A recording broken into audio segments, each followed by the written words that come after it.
tardes. Yo soy el doctor Joel Riquelme, soy pediatra endocrinólogo de Chile, trabajo en el Hospital San Juan de Dios. Tengo el placer de compartir esta mesa para moderar con el doctor Casinelli y vamos a comenzar con la segunda sesión de pósters orales. Así que vamos con la primera presentación, doctor. El primer trabajo es Response to RH Therapy in Short Children Born at Very Low Birth Weight. Quiero aclarar que estas son presentaciones que no son candidatas a premio, por lo cual los presentadores pueden hacerlo en el idioma de su país. Boa tarde. A prevalência estimada mundial das crianças que nascem com baixo peso é de aproximadamente 20,5 milhões. Dentre essas, 0,9% a 3% são classificadas como de muito baixo peso, que são aquelas crianças que nascem com um peso menor que 1,5 kg. Muitas dessas crianças nasceram pequenas para a idade gestacional e são muito prematuras, o que aumenta o risco de morbimortalidade. Atualmente, com os avanços dos cuidados neonatais, a taxa de sobrevivência dessas crianças vem aumentando e, consequentemente, mais dados sobre as complicações pós-natais vêm sendo evidenciadas, com maior risco para síndrome metabólica, doenças cardiovasculares, problemas de desenvolvimento e a baixa estatura pós-natal. A maioria dessas crianças apresenta o catch-up growth de forma espontânea. Entretanto, muitas permanecem com baixa estatura. E a ausência dessa recuperação espontânea do crescimento, ela não é totalmente compreendida.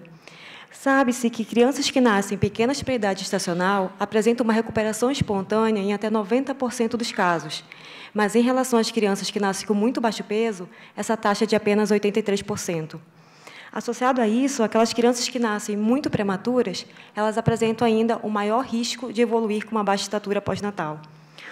O tratamento com o GH ele é utilizado normalmente para as crianças que nascem pequenas para a idade gestacional e, consequentemente, muitas vezes é utilizado para as crianças que nascem com muito baixo peso.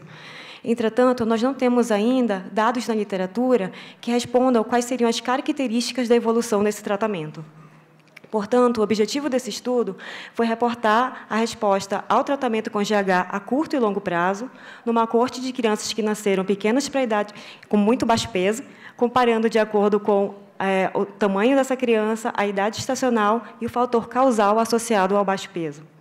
Então, a partir de uma coorte inicial de 55 crianças que foram encaminhadas para o nosso serviço, nós tivemos 28 crianças que utilizaram o hormônio de crescimento por pelo menos 1 ano de tratamento. Essas crianças, nós subdividimos de acordo com o tamanho ao nascimento, em adequado ou pequeno para a idade gestacional. Nós classificamos de acordo com o tempo gestacional, em crianças que nasceram a termo ou moderadamente pré-termo ou muito prematuro, e aquelas crianças que tinham uma causa externa associada ao muito baixo peso ou um diagnóstico genético confirmado por sequenciamento exômico, análise de metilação ou CGH-Array. Então, nós fizemos uma avaliação retrospectiva da nossa coorte de 28 crianças, ao início de tratamento com GH, após 1 ano e ao final do tratamento.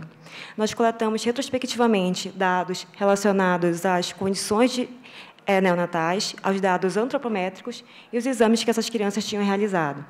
Nós realizamos ainda o cálculo da velocidade predita de crescimento, utilizando um modelo matemático previamente validado para crianças que nasceram pequenas para a idade gestacional, e nós calculamos a resposta ao tratamento de GH, considerando as mudanças no desvio padrão de altura e as diferenças entre as velocidades de crescimento predita e observada, expressada pelos estudentais e resíduos. Essas foram as características do nosso grupo. Então, nós tivemos uma predominância do sexo masculino. A maioria das crianças nasceram prematuras, sendo 70% delas muito prematuras. Tivemos um comprometimento, especialmente, do comprimento ao nascimento, e 67% das nossas crianças foram consideradas pequenas para a idade gestacional. Em relação às características dos pacientes ao início do tratamento com o GH, a média de início do tratamento foi com 7,8 anos, eles tinham uma baixa estatura severa, a maioria dos nossos pacientes foram pré-púberes, com dose IGF-1 basal dentro da normalidade, e a dose de tratamento utilizada foi de 0,049 mg por quilo dia. Após 1 ano de terapia, nós tivemos um aumento, um acréscimo desse desvio padrão para 0,4, a velocidade de crescimento predita e observada foi semelhante, e o estudo em tais e resíduos foi de 0,2. e o GF1 ficou dentro da normalidade. 19 dos nossos pacientes atingiram a estatura adulta após 6,7 anos de tratamento e a maioria deles manteve uma baixa estatura com um desvio padrão menor que -2. Eles tiveram um aumento dessa estatura de 0,5 desvio padrão. Dentre esses pacientes, 8 fizeram tratamento combinado com agonista de NRH, porque eles já tinham iniciado a puberdade ao início do tratamento e tinham uma baixa estatura mais importante, e a altura adulta se manteve semelhante aos pacientes que só utilizaram GH. 6 pacientes que não foi feito nenhuma forma de tratamento atingiram a altura adulta e a altura final foi de -3,8. Então, essa figura ilustra a evolução do tratamento com GH nesse nosso grupo de pacientes. Nós podemos observar que tem um acréscimo de altura, mas a maioria dos pacientes se manteve abaixo de 2 desvio padrão e abaixo da estatura-alvo. Fazendo a comparação em relação aos grupos, nós podemos perceber que, em relação ao pequeno e adequado para a idade estacional, os pacientes que nasceram adequado, eles eram mais prematuros, mas nós não observamos diferença em relação à resposta ao tratamento com GH. Em relação à idade gestacional, as crianças que nasceram a termo, elas tinham um comprometimento mais importante do peso ao nascimento, e nós também não observamos diferença em relação ao tratamento com GH. Em relação às causas de baixa estatura, nós não tivemos nenhuma diferença clínica entre o grupo genético e o grupo externo e, novamente, nenhuma diferença em relação à resposta ao tratamento. É difícil nós avaliarmos qual grupo seria o melhor respondedor, porque, muitas vezes, essas causas elas são interconectadas. Apesar de serem variáveis independentes, muitas vezes o paciente ele acaba se enquadrando nos 3 diferentes grupos. Então, nós fizemos uma análise de regressão múltipla linear para tentar descobrir se existia algum fator que poderia predispor a uma melhor resposta, e nós observamos que os fatores que poderiam estar mais relacionados seriam a altura do início do tratamento com GH e o cálculo do studentase resíduos, que poderia corresponder até 70% da variabilidade de altura. Portanto, o nosso estudo ele conclui que a resposta ao GH ela é subótima nesse grupo, ela independe de tamanho ao nascimento, de idade estacional ou de causa, de qual o diagnóstico etiológico do muito baixo peso. Entretanto, realizar o tratamento pode ser muito melhor do que não fazer. Isso indica que, provavelmente, nós precisamos de protocolos específicos e de mais investigações para esse grupo especial de pacientes. Muito obrigada.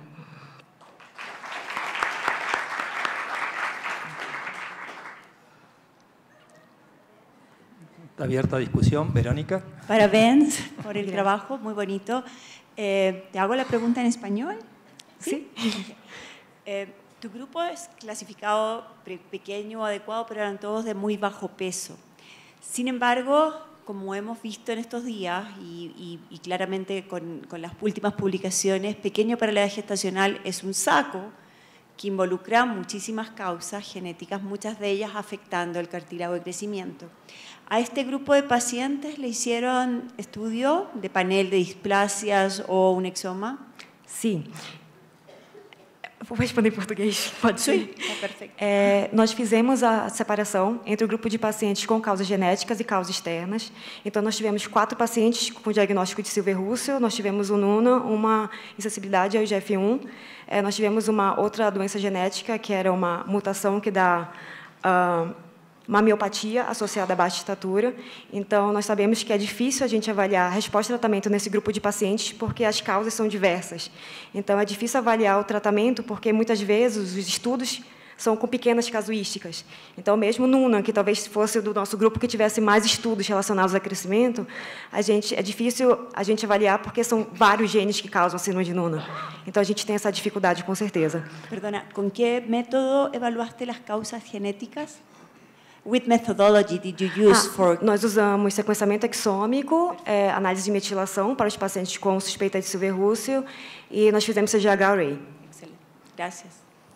Doctora Belgorowski. Sí, yo quería preguntarte, ¿cuál fue el criterio que utilizaron para definir inicio de pubertad en los varones? O aumento do volume testicular. Claro, porque el volumen testicular, porque vi que los que habían iniciado pubertad, la talla final fue casi un score más baja. Entonces, el volumen, lo que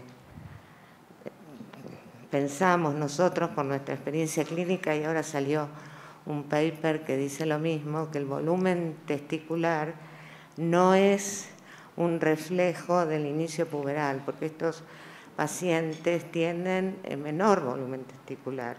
Entonces, probablemente esos chicos en los cuales le hicieron el diagnóstico de inicio puberal habían empezado mucho antes la pubertad. Nós acabamos fazendo a avaliação clínica. Usualmente, nós fazemos realmente pela avaliação do volume testicular, além das medidas antropométricas que podem sugerir para a gente quando o paciente está em fase de estirão de crescimento.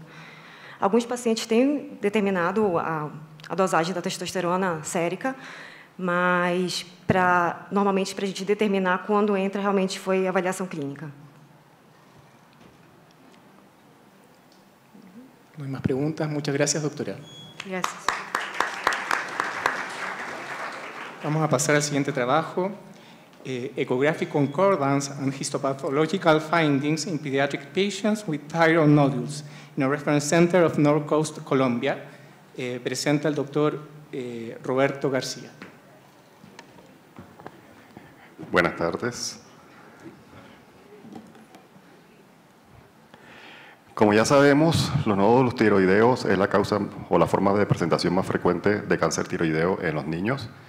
La verdad es que es muy importante tener el diagnóstico claro, sobre todo que recuerden que más de 5 veces la posibilidad de un cáncer en la presencia de un nódulo tiroideo, a diferencia de los adultos, se ha encontrado, y que las características ultrasonográficas o ecográficas que utilizamos es como se usa para la caracterización inicial de un nódulo tiroideo. Definitivamente estas características también nos ayudan para una estratificación.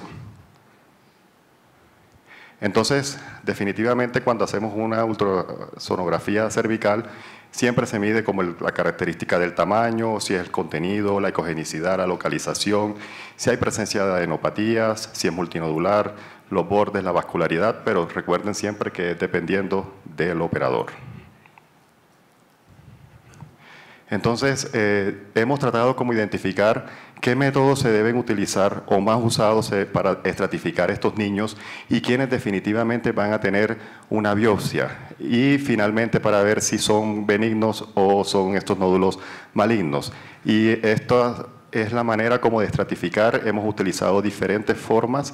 Hemos traspolado de los adultos los estudios de los TIRAS principalmente, pero también hay una serie de modificaciones que hemos intentado hacer en la parte pediátrica para hacer un mejor diagnóstico.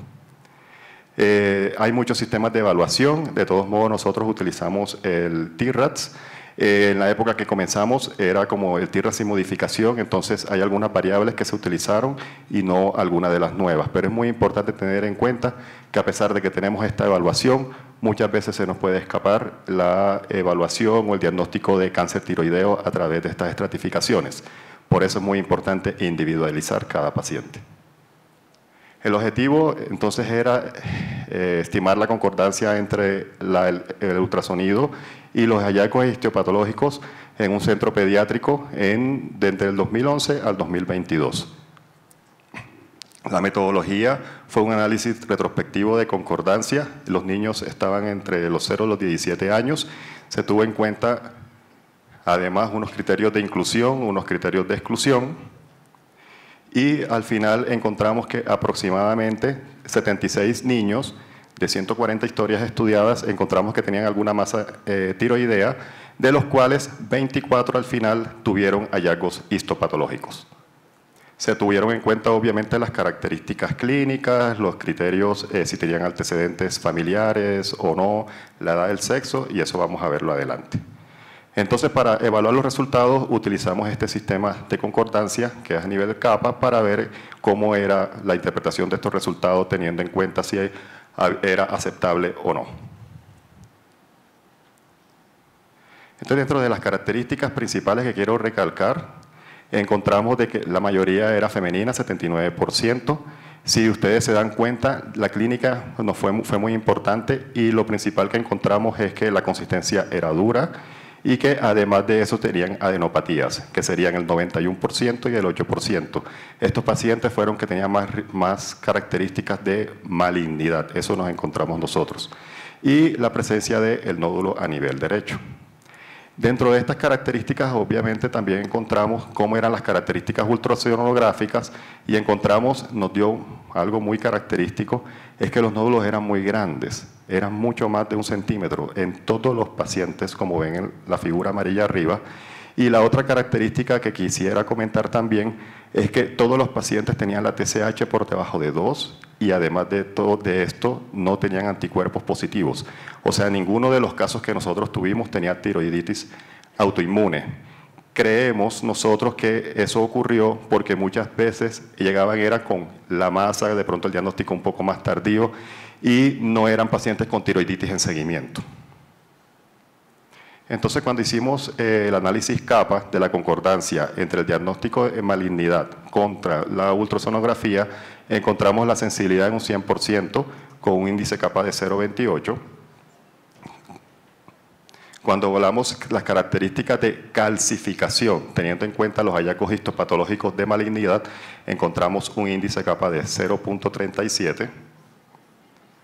Cuando hallamos los bordes irregulares, teniendo en cuenta las características estas ultrasonográficas con el diagnóstico de malignidad, encontramos que esta capa fue de 0,36 y si eran de contenido sólido o mixto, nos dio un capa de 0,34 con una sensibilidad del 100%. Entonces, cuando nosotros evaluamos, digamos que las características ultrasonográficas que nos dieron en los pacientes que ya tenían los hallazgos histopatológicos, estas fueron las más comunes. Otras fueron también el incremento del flujo vascular, sobre todo si era intranodular o si era hipoecoico.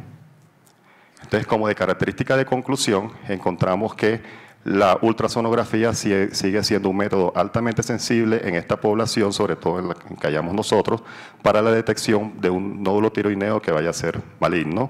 Y cuando hicimos la variación o el coeficiente CAPA, encontramos una concordancia aceptable, teniendo en cuenta si había presencia de calcificaciones, si los bordes eran irregulares, si el nódulo era sólido mixto o si el nódulo era hipervascularizado. Otras características que quisimos mostrar además, que no eran parte de este objetivo, pero nos pareció muy importante, de que definitivamente hay que individualizar cada caso, además de que la mayoría eran adolescentes femeninas y que el nódulo, como les dije, era más de 1 centímetro y que la metástasis era aproximadamente el 75%. Muchos de los pacientes, cuando hicimos la evaluación, tuvimos este hallazgo.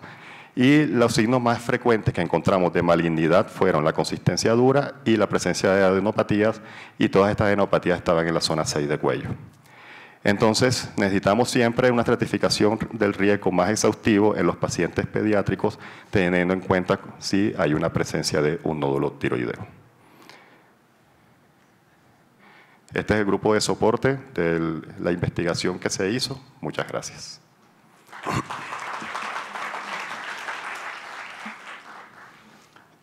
Está abierto para discusión. ¿Alguna pregunta del...? Esto fue algo retrospectivo. Sí, fue retrospectivo. Lo que se hizo fue... Sí, no, sí. Siendo retrospectivo, después ustedes pudieron corroborar con la patología si se... sí, claro. Es que el objetivo era tomar los pacientes que tenían la patología positiva de malignidad, que en este caso fueron todos cáncer papilares de tiroides. O sea, y lo que quisimos ver es qué características ecográficas nos dieron más para evaluar para este cáncer.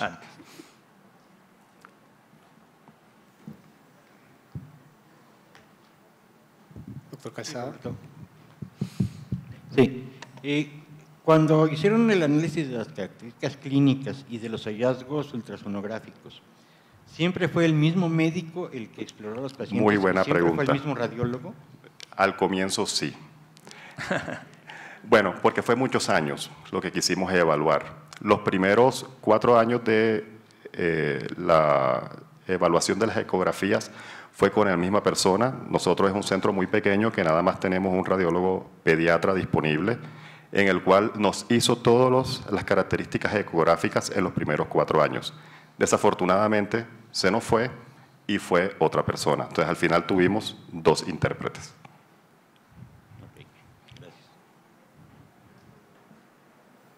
Roberto, estaba revisando y ustedes tenían, tal cual como tú lo escribiste, nódulos bien grandes, en promedio 3 centímetros. ¿Alguna explicación para que la correlación kappa para el tamaño del nódulo no haya sido significativa? No, esa evaluación del tamaño finalmente no se hizo, teniendo en cuenta que eran como más de 1 centímetro. Entonces ya era como una característica para pensar probablemente en malignidad. Entonces, en el análisis, en ese momento, o sea, con el tamaño, finalmente no se hizo. Entonces, digamos que teniendo en cuenta también como las características de los T-RATs, que normalmente nos dicen prestémosle más atención como a las características ecográficas, un poco más que al tamaño, porque definitivamente en pediatría hemos encontrado tumores o cánceres de tiroides con tamaños menos de 1 centímetro. Entonces, finalmente, lo que hicimos fue como evaluar las otras características ecográficas que nos pudieran dar como, digamos, un hallazgo o una visión futura de lo que tendríamos que tener en cuenta. Desafortunadamente, yo sé que uno de los parámetros muy importantes es si es más largo que ancho. Esa no la pudimos evaluar porque en los momentos que empezamos a hacer el estudio no estaba muy bien claro ese hallazgo. Entonces, desafortunadamente, en ese no lo pudimos hacer. Nos hubiera gustado. Bueno, muchísimas gracias.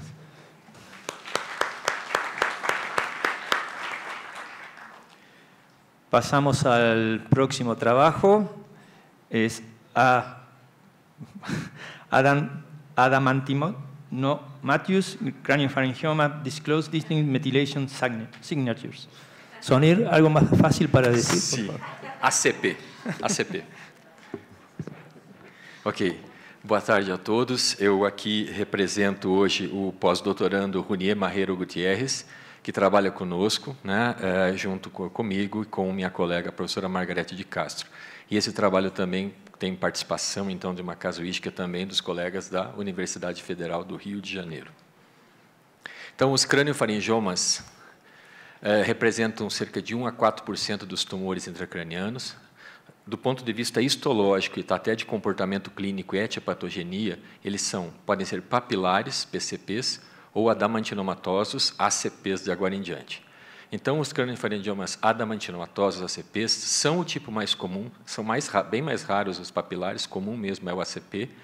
E até hoje o que nós sabemos sobre a etiopatogênese molecular é que a gente encontra mutações somáticas, não germinativas somáticas, no gene CTNNB1 da beta-catenina, em 50%, 70%, talvez 80% dos casos com exoma mais aprofundado. Se sabe pouco dos craniofaringiomas, né? Se estuda já via sinalização oncogênica, além da via Wnt beta-catenina, a via Sonic Hedgehog está desregulada, né? E apenas um estudo até agora, esse estudo de 2016, de Holsken, ele analisou os dois tipos, adamantinomatoso e papilar, e ele mostrou que por metilação ele conseguiria diferenciar os dois tipos, o que uma patologista também faz. Entretanto, do ponto de vista de estudar o perfil de metilação mesmo, nesses tumores, especialmente nos ACPs, ainda não existe nenhum trabalho. Então, o que nós fizemos nesse estudo, o nosso objetivo foi identificar assinaturas de metilação diferencial nos adamantinomatosos e se há ou não associação com a apresentação clínica. Então, para isso, nós estudamos, então, 35 pacientes, e, obviamente, 35 tumores, né, as alterações clínicas, demográficas. Submetemos essas amostras de DNA para um perfil de metilação global, né, um perfil de DNA tumoral. Depois fizemos o próximo passo, a análise não supervisionada, e depois, então, fomos capazes de separar em 2 clusters, mostrarei para vocês, e depois a gente fez novas abordagens. Então, aqui estão os nossos 35 tumores, né, e pacientes. Aqui são pacientes com uma idade que corresponde desde 2 anos até 68, então, mas a média de idade eram adolescentes, final da adolescente de 18 anos. Né? E a maioria deles está vivo, né? Essa doença ela tem baixa mortalidade, mas tem alta morbidade. E vejam que a gente tem já uma parte significativa deles tem a mutação no gene da beta-catenina. Quando nós partimos, então, para a análise não supervisionada, quer dizer, vai fazer análise sem qualquer dado. Quem faz a análise, a máquina, o operador e nós não sabemos de nada. Isso é não supervisionado. a gente é capaz de, aqui por esse dendrograma, a gente é capaz de ver que essa análise não supervisionada, ela consegue separar em 2 ramos muito claros. E vejam que o bootstrap aqui é muito alto de 100, quer dizer, foram feitas 100 vezes essa análise e é esse mesmo resultado. Então, são 2 clusters que nós tivemos, cluster 1 e cluster 2. Esse é um resultado muito interessante. Mas quem são agora quem são os pacientes desse cluster 1 e cluster 2? Não houve diferença na idade, na demografia desses pacientes, nem na sobrevida desses pacientes. A gente já não esperava mesmo que poucos morrem, né? Mas a diferença que nós vimos foi que o grupo do cluster 2 é enriquecido, 100% deles tem mutação da beta-catenina, enquanto que o grupo 1, apesar de ter mutação, há metade dos tumores que não tem mutação da beta-catenina. Então, essa é a característica que nós encontramos nesse momento. Depois, então, agora a gente partiu para uma etapa de uma análise supervisionada. Nós já sabemos de cabeça, e fomos buscar também nesse Dysgenetic Database aqui, que genes que são já conhecidos ou potencialmente conhecidos. Então, essa é uma análise supervisionada. Então, a gente fez, e aqui a gente vê, né, mais metilado, menos metilado, azul e vermelho, e o tamanho da bolinha é o número de probes envolvidos. Comparando o cluster 1 e o cluster 2, visualmente, vocês já podem ver que nós não achamos diferença. Então, a partir dessa análise supervisionada, nós não achamos uma assinatura específica de metilação. Agora, então, a gente foi uma análise tentando achar biomarcadores. A gente precisa entender mais que genes são importantes, o que acontece com esses tumores que a gente não sabe. Então, a gente partiu para um estudo de metilação diferencial, selecionamos probes, fizemos enriquecimento por vias e diferentes vias de enriquecimento, filtramos de novo probes que estavam em regiões regulatórias de transcrição, etc., tentamos identificar genes e assim por diante. É isso que eu mostro para vocês. Inicialmente, então, nós encontramos muitas probes, mais de 32 mil probes com metilação diferencial. E a gente pode ver que há uma separação dessas probes, esse heatmap aqui do cluster 1 e do cluster 2, não é uma separação linda, perfeita, mas é uma separação significativa. E quando a gente vai olhar agora o perfil de hipermetilação em vermelho e hipometilação em azul, a gente pode ver que, nitidamente, o cluster 1 é mais hipermetilado e o cluster 2 é mais hipometilado. Depois, então, agora a gente vai buscar probes candidatas. Aqui achamos 1.033 probes que estavam hipermetiladas todos no grupo 1 em todos os tumores e hipometiladas em todos os tumores do grupo 2 ou vice-versa. E aqui nós selecionamos 1.033 probes, já bem menor do que 32.000, filtrando, tentando achar genes candidatos. Essa é uma probe que mostra nitidamente, o perfil de metilação é muito diferente nesses tumores do grupo 1 do que no grupo 2. E aqui esse heatmap mostra isso, mas, de novo, não tem grandes diferenças que nós fomos capazes de encontrar. Agora, quando a gente estreitou mais, né, foi mais adstringente na busca, nós queremos buscando probes diferencialmente metiladas em regiões regulatórias. Então, a partir do sítio de iniciação da transcrição, a gente foi curto até no máximo 1.500, menos 1.500. Aí sim nós fomos capazes de identificar 65 genes candidatos por 75 probes. E aqui então tem alguns desses genes candidatos que a gente já consegue ver um perfil de diferenciação, de metilação diferencial. Então, no final das contas, com toda essa busca, nesse momento, nessa altura do estudo, nós fomos capazes de encontrar 22 genes que são biomarkers potenciais, a palavra potencial é importante, pelo nível de metilação das suas regiões regulatórias, então lembra que a gente limitou para menos 1.500 do sítio de iniciação de transcrição, a gente é capaz de diferenciar a nossa análise foi capaz de diferenciar entre os tumores do cluster 1, que nós usamos como referência, e os tumores do cluster 2, que foi, então, a variável. E essa é a lista, então, de genes inicialmente que nós tiramos, se está hipo ou hipermetilada em relação do grupo 1, referência versus ao grupo 2. Então, essa é uma lista de genes. Então, as conclusões, nesse momento, que, com o perfil de metilação dos craniofaringiomas adamantinomatosos, esse perfil de metilação foi capaz de, ele, por si, estratificar 2 grupos de pacientes com craniofaringioma desse subgrupo, formar clusters que são compatíveis com as características moleculares, né? A gente viu, então, a significância do grupo 2, todos enriquecidos para mutação da beta-catenina. Nós fomos capazes de, inicialmente, distinguir oncogenes associados com craniofaringioma, né? Que não alteram somente, que aqueles genes, aqueles 57, não têm uma metilação diferencial, eles não são candidatos para nessa metodologia. E, finalmente, a gente conseguiu identificar 22 genes com assinaturas de metilação diferencial na região promotora que permitem agrupar esses craniofaringiomas. Então, nesse momento, nós acreditamos que esse primeiro dado, até onde nós conhecemos, ele começa a expandir, pode expandir o conhecimento da patogênese desses tumores, e agora sim, a partir disso, começar os estudos para ver que outras alterações e vias estão alteradas. Então, é isso, né? E o Junier, Margarete, minha colega, e todos os do grupo agradecem novamente a oportunidade.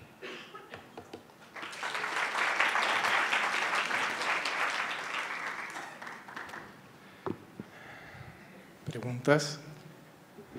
Doctor Vergado. Sonir, muchas gracias, muy interesante. Tú sabes que la biología del craneofaringioma es muy variable, ¿sí?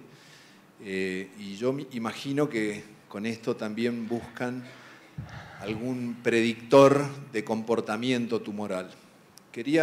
Y tiene dos partes, una parte sólida y una parte quística. Y a veces a la biología es el relapse de la parte quística y no tanto de la parte sólida. Quiero saber, cuando ustedes toman porción del tumor, si pueden diferenciar si toman parte sólida o parte de la pared quística del tumor. Sim.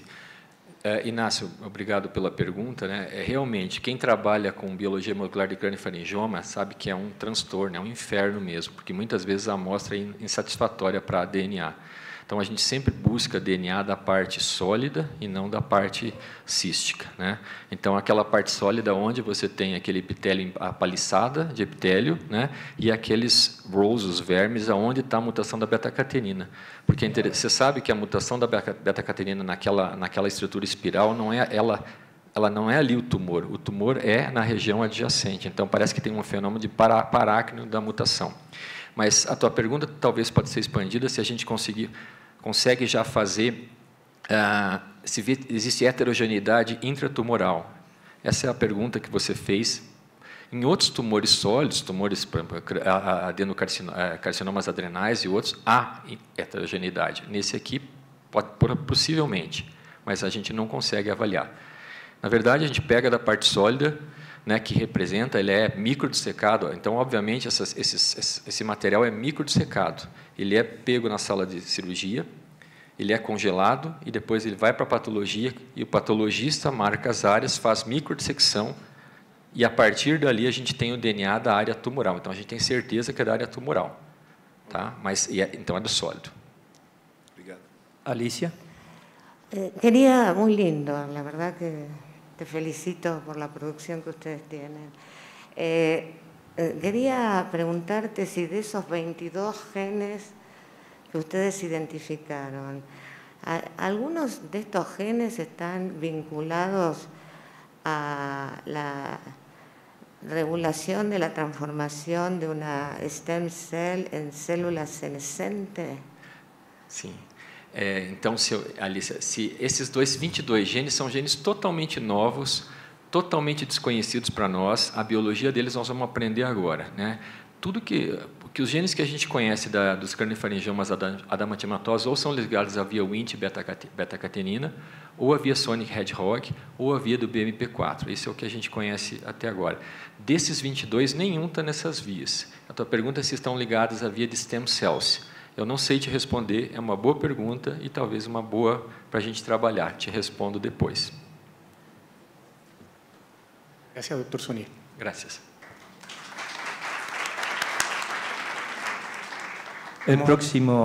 La próxima presentación, Evaluation of Testicular Function During Puberty, Correlation Between Hormonal Values and Testicular Volume, del doctor Javier Mauricio Llano García de Colombia.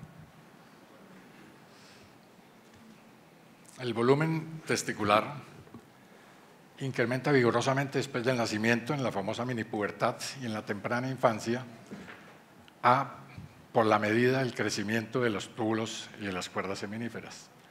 El crecimiento longitudinal resulta de la proliferación activa de las células de Sertoli con capacidades funcionales producidas a través de la inhibina, la hormona antimülleriana, los receptores de FSH y la respuesta máxima a la FSH. Antes de la pubertad, el volumen testicular está dado por los túbulos seminíferos, en donde eventualmente por las células de Sertoli proliferan y secretan las dos hormonas que son marcadoras, o los dos productos que son marcadores de función testicular en ciertos tipos, estudiados actualmente en ciertos tipos de patología.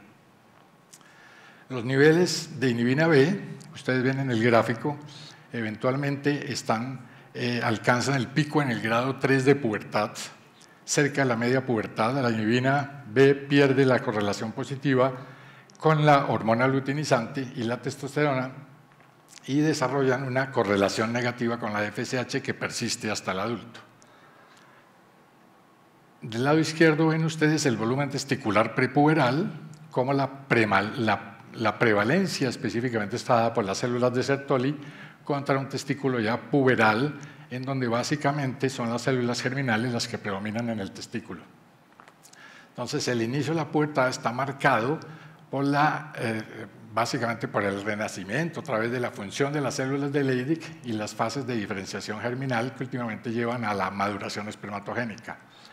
Y el crecimiento testicular eventualmente está dado por el crecimiento de los túbulos seminíferos, las células de Sertoli que alcanzan el arresto mitótico en la media pubertad, ya lo veremos ahora más adelante, y establecen eventualmente la barrera, la secreción y la formación del lumen, eventualmente que dan las características del testículo maduro.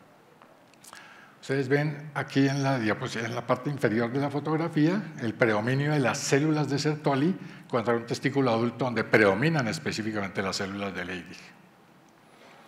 El objetivo del trabajo es describir el crecimiento testicular en humanos, que realmente existe poca literatura al respecto, eventualmente en poblaciones sanas, y su relación con las gonadotrofinas, con la FSH y la hormona luteinizante, la testosterona, el estradiol y el factor de crecimiento, el IGF-1. Tradicionalmente se ha dicho que la pubertad comienza cuando el volumen testicular pasa de 4 mililitros específicamente, y ha sido arbitrario esta terminología para definir que ahí se comienza la pubertad. Eventualmente, si nosotros utilizamos el orquidómetro de Prader, entonces eventualmente empezamos a ver la correlación entre el volumen testicular y la actividad hormonal que esto representa.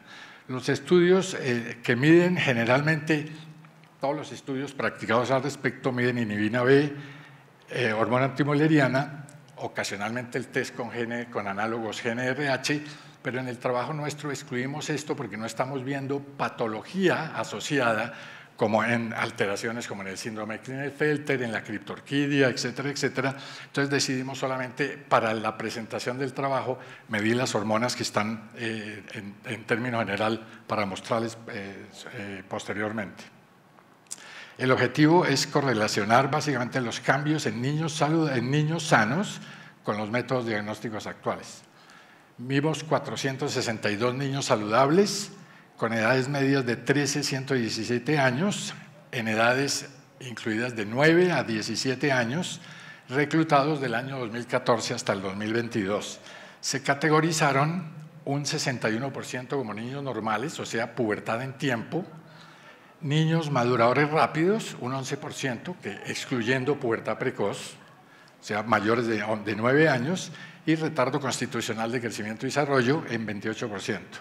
Los volúmenes testiculares fueron medidos con el orquidómetro de Prader, y en aquellos que tenían volúmenes testiculares que superaban los 25 mililitros, simplemente aplicamos la fórmula de A por B por C por 0.52 para calibrar o medir el volumen. Se midió entonces, se hicieron las mediciones para LH, FSH, testosterona total y libre, estradiol e IGF.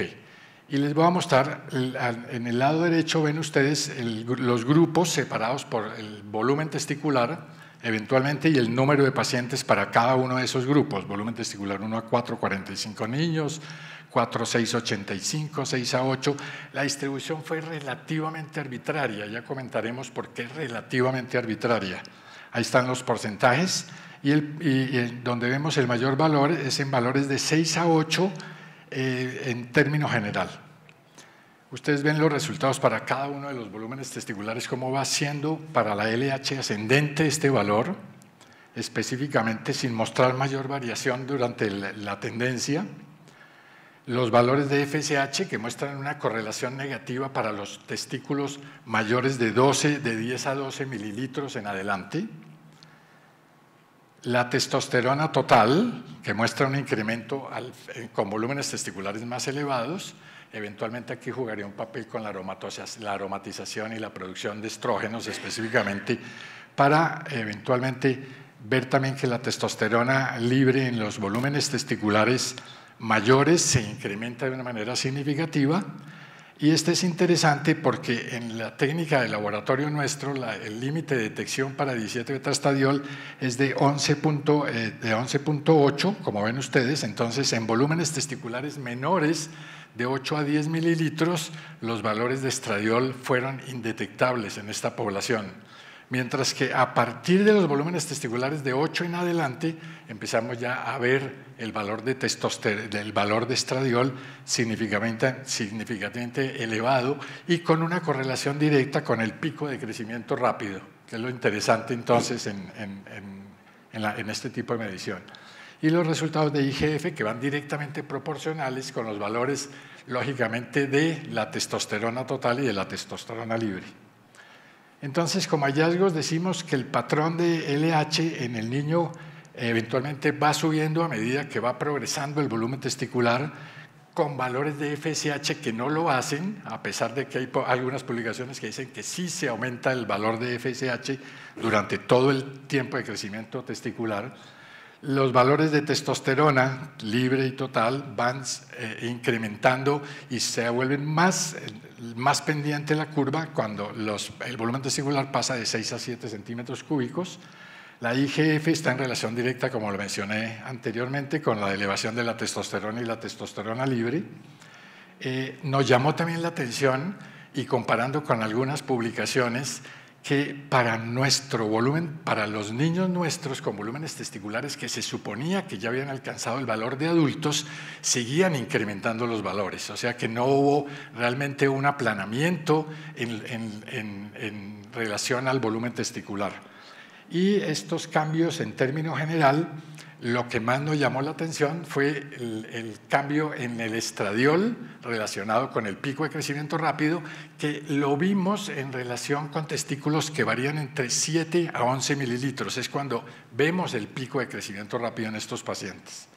Entonces podíamos hacer el sumario diciendo los niños sanos, los cambios auxiológicos están presentados con volúmenes testiculares correspondientes no a estadio 2 de Tanner, sino al estadio 3, con volúmenes testiculares superiores a los 6 a 7 mililitros.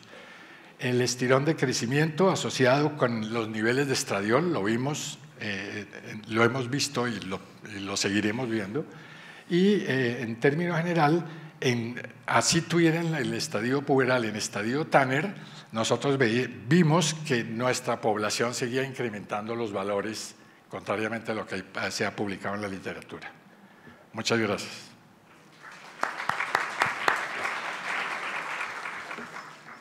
Muchas gracias. Una pregunta técnica, Mauricio. ¿El cálculo de la testosterona libre lo hicieron por cálculo o ustedes tienen alguna metodología especial? No, se mide específicamente por quimioluminiscencia.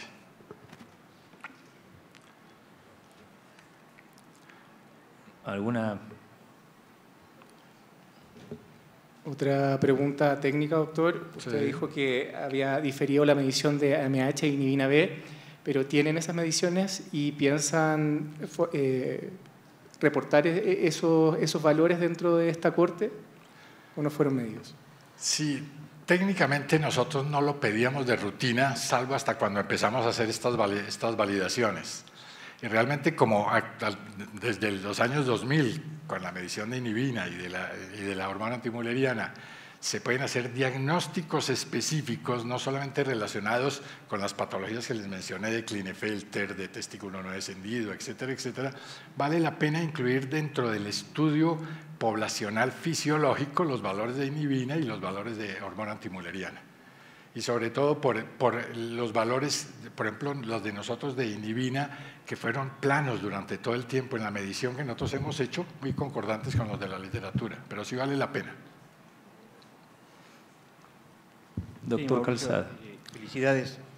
En las etapas prepuberales, ustedes encontraron que el volumen testicular referido correspondía con el esperado para la edad y solamente que a partir de, no de 4, sino de 7 mililitros, es cuando realmente se reflejaba hormonalmente, o también encontraron un aumento del volumen testicular prepuberal. Es una pregunta interesante. ¿Tuvimos algún grupo poblacional que teniendo volúmenes testiculares menores de 4 mililitros ya tenían actividades, por ejemplo, superiores de LH, en términos general, más no de testosterona ni de estradiol, y pacientes que teniendo de 4 a 7 mililitros, por ejemplo, todavía tenían valores bajos de LH, ¿ya? Lo más significativo para nosotros fue la asociación específicamente con el estradiol para el pico de crecimiento rápido y su relación con volumen testicular de 7 mililitros en adelante. El grueso para el pico de crecimiento lo vimos nosotros entre 7 a 11 mililitros.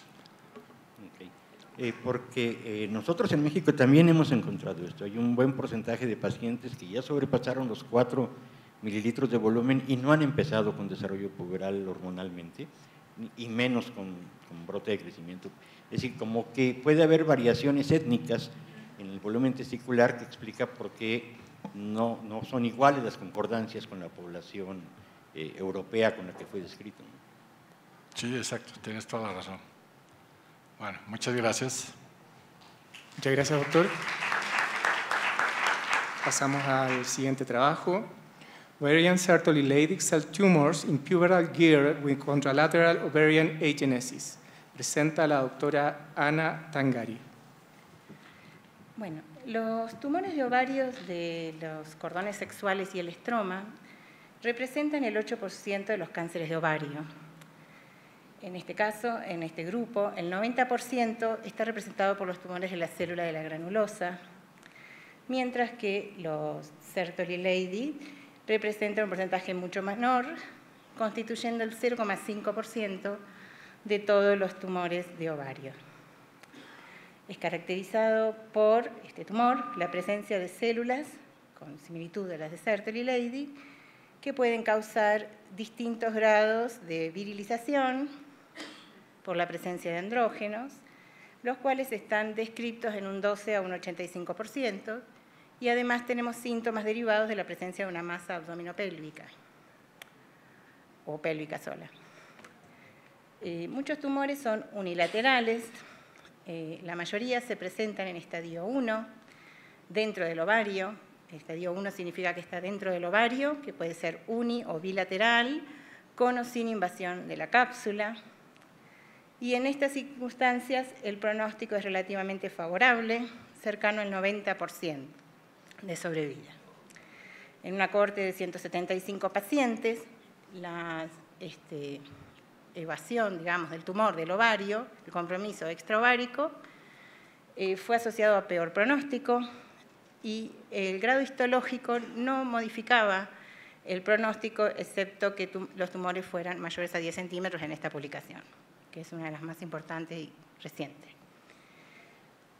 Si bien no hay estudios randomizados, las guías de cáncer recomiendan que en estadio 1 realizar, cuando hay deseo de fertilidad, una cirugía conservadora, que se refiere, en casos de tumores unilaterales, a la ovoforectomía y salpingoctomía unilateral, sin necesidad de realizar ni una estedificación de ganglios, y en este caso la cirugía con una estrecha vigilancia sería todo el tratamiento.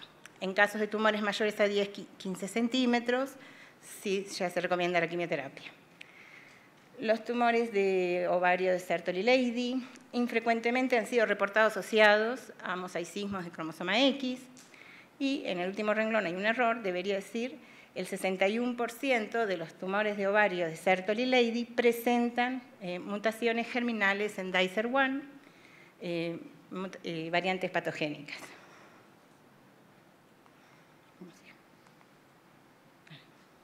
¿cómo se llama?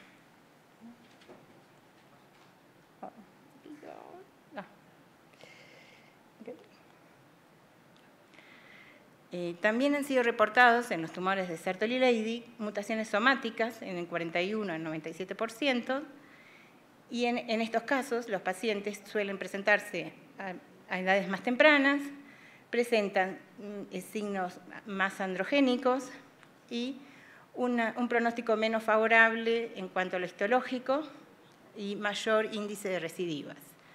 Se ha descrito menor nivel de ARN mensajero para CYP19A1 que codifica para la aromatasa, en presencia de esta mutación somática. En cambio, cuando hablamos de mutación germinal, lo que estamos hablando es del Dicer síndrome, ¿sí?, que es debido a la presencia de las mutaciones germinales de este gen, que confieren un riesgo aumentado de neoplasias, ¿sí?, como las que cáncer de tiroides, blastoma pleuropulmonar, nefroma quístico, entre otros. El Dicer1 está involucrado en la represión de la expresión génica a nivel de la traslación, es decir, a nivel de la síntesis proteica.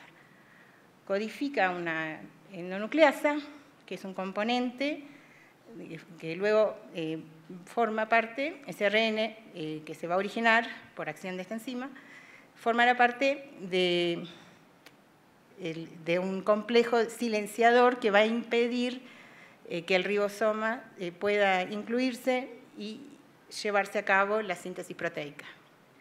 En la población general, la prevalencia de estas variantes patogénicas se ha descrito en 1 en 10.000, pero afortunadamente son heredadas con una penetrancia incompleta.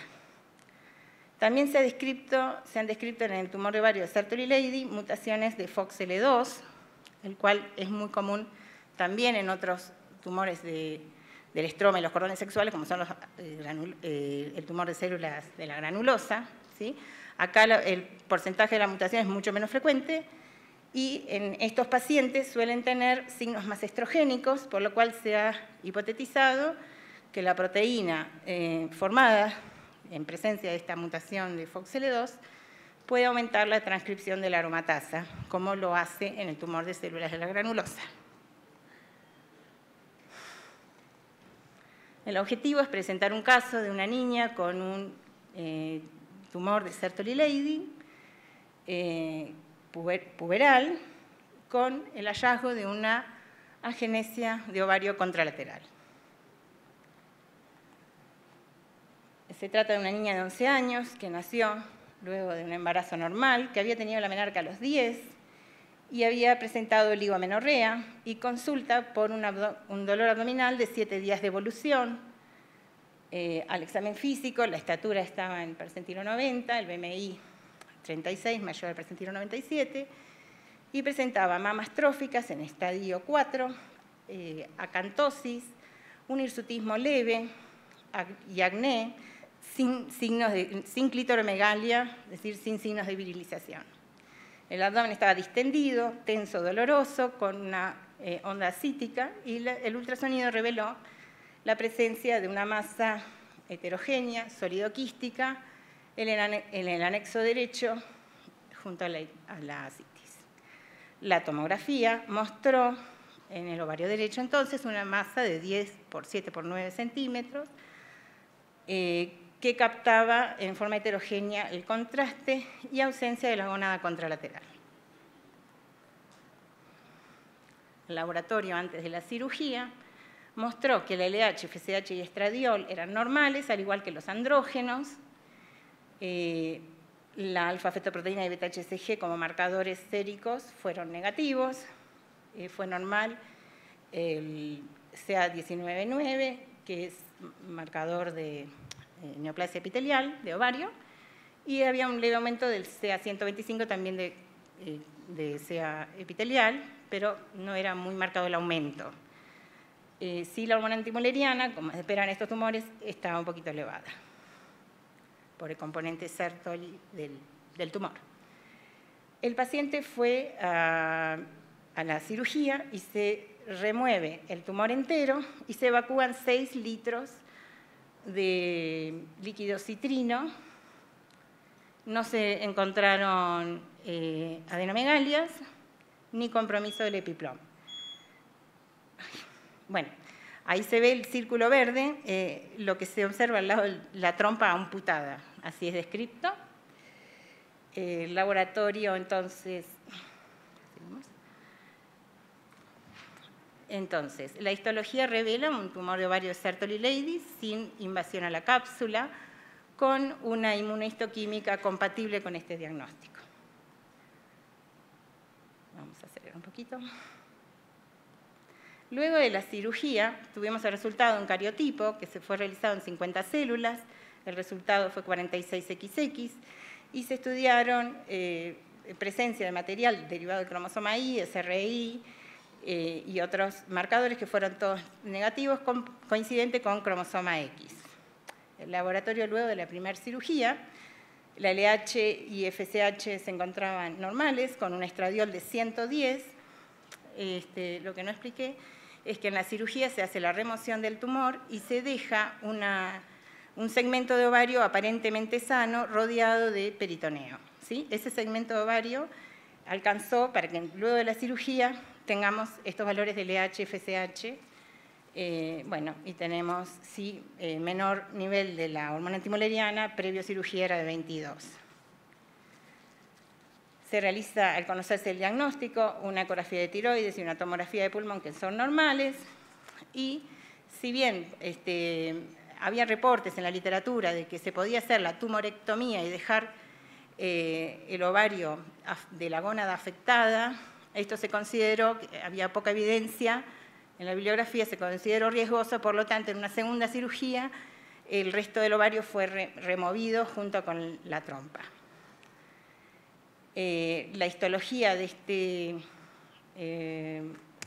este segmento del ovario muestra folículos primordiales de aspecto normal y quistes foliculares luteinizados y ausencia de células neoplásicas. Se realiza en el momento de la cirugía, no nos pudieron dar mucho material porque había que estadificar ese segmento de ovario que quedaba, pero se criopreservó con la intención de encontrar ovocitos maduros e inmaduros sin realizar estimulación previa porque estaría contraindicada por el tumor, por cuestiones oncológicas, y en ese pequeño segmento no se pudo conseguir los ovocitos, pero fue preservado para eventual técnicas de fertilidad futuras que puedan dar una oportunidad.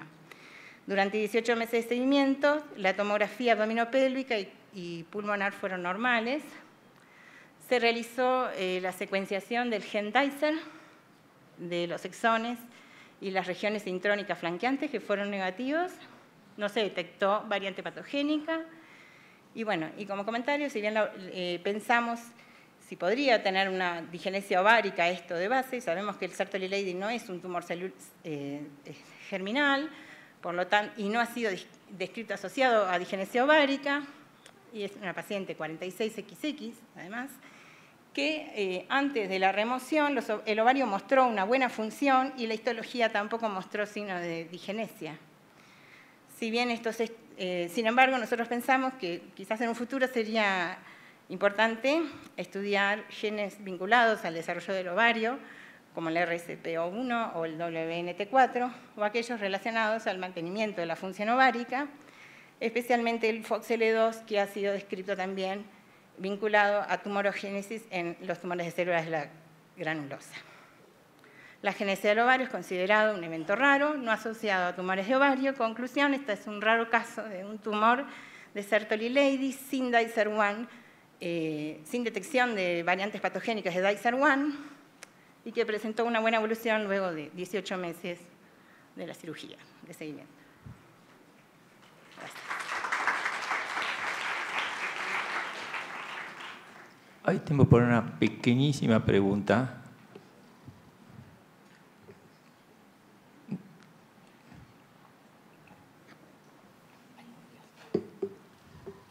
Ana, te hago una preguntita. Uno, después de la gonadectomía, esperaría que la MH y la inhibina B fueran completamente indetectables. ¿Cuánto tiempo después de la cirugía se tomó la muestra de sangre? Esa muestra se tomó después de la tumorectomía, pero quedaba tejido ovárico sano. Quedaba sano. Perfecto. En una segunda cirugía se remueve el resto del tejido ovárico y no se midió más la hormona antimunariana. Gracias.